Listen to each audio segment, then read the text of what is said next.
যেখানে আমাদের দেশে বাবা মারা পরীক্ষার ফলাফল নিয়ে কম্পেয়ার করতে ব্যস্ত যে তাদের ছেলে মেয়েদের কেন কম নাম্বার এবং তার প্রতিবেশী কিংবা রিলেটিভের ছেলে মেয়েদের কেন বেশি নাম্বার, এটা নিয়ে মাথা ব্যথা।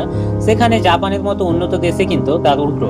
সেখানে ক্লাস 4 পর্যন্ত কিন্তু কোনো এক্সামই হয় না। সেখানে ছোট বাচ্চাদের সিভিক সেন্স শেখানো হয় পড়াশোনার পাশাপাশি, কিভাবে মানুষের সাথে কথা বলতে হয়, কিভাবে ব্যবহার করতে হয়। এছাড়া স্কুলের যে ক্লিনিং কাজ মানে পরিষ্কার পরিচ্ছন্ন করার কাজ, সেটাও কিন্তু ছাত্রদের দিয়ে করানো হয়। এছাড়া তারা পরিষ্কার পরিচ্ছন্নতার ব্যাপারে খুব কেয়ারফুল থাকে।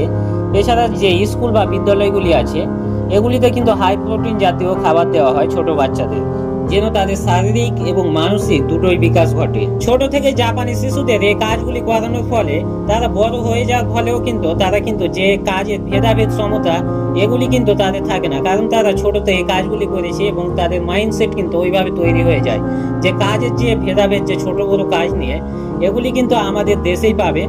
উন্নত দেশ আপনি যদি দেখতে যান, এগুলি কিন্তু অনেক কমই পাবেন।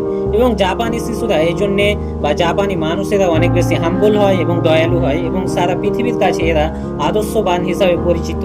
যেখানে চায়না এবং জাপানের মতো উন্নত দেশগুলিতে এআই এবং রোবোটিক নিয়ে পড়ানো হয় ছোট বাচ্চাদেরকে, সেখানে আমাদের দেশের শিশুদের যে ছাদ ভেঙে মারা যাওয়ার খবর পাবেন, স্কুলে টিচার নেই কিংবা বিভিন্ন দুর্নীতি স্কুলের মধ্যে দেখতে পাবেন। আমাদের দেশের এডুকেশন সিস্টেমের যে এরকম অবস্থা, এর জন্য কারা দায়ী? আপনার কি মতামত অবশ্যই কমেন্ট সেকশনে জানিয়ে যাবেন।